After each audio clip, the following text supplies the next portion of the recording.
ठाण्यात प्रसंगी भाजप विरोधी पक्षात बसणार असं खळबळजनक वक्तव्य भाजपचे ठाण्यातले आमदार संजय केळकर यांनी केलंय।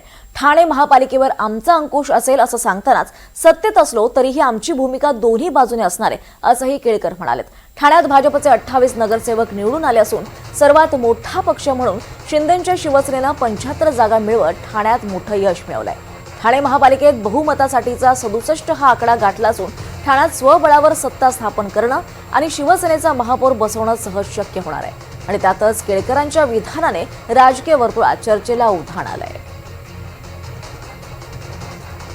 त्यांची भूमिका असणं स्वाभाविक आहे, त्यांच्या जागा जास्ती आलेल्या आहेत आणि त्याच्यामुळे आमची भूमिका ही दोन्ही बाजूने असेल की या शहरामध्ये योग्य दिशेने विकास होण्याकरता त्या अंकुश ठेवण्याचं काम देखील आम्हाला करावं लागणार आहे। कारण की विरोधी पक्ष जे आहेत त्यांची संख्या अल्प आहे। अनेक ठिकाणी म्हणजे काँग्रेसला काही एकही जागा मिळालेली नाही, मनसेला एकही जागा मिळालेली नाही, उभाटाला देखील एकच जागा मिळाली आहे आणि त्याच्यामुळे तो रोल आम्हाला दोन्ही प्रकारचा करायला लागेल की डेव्हलपमेंट करता पण आणि पुढे काही चुकीचं होत असेल तर त्याच्यावर अंकुश ठेवण्याचं काम देखील जे आधी मी आमदार म्हणून करत होतो कारण प्रशासक होता ते आता आमच्या नगरसेवकांना घेऊन देखील आम्ही करू।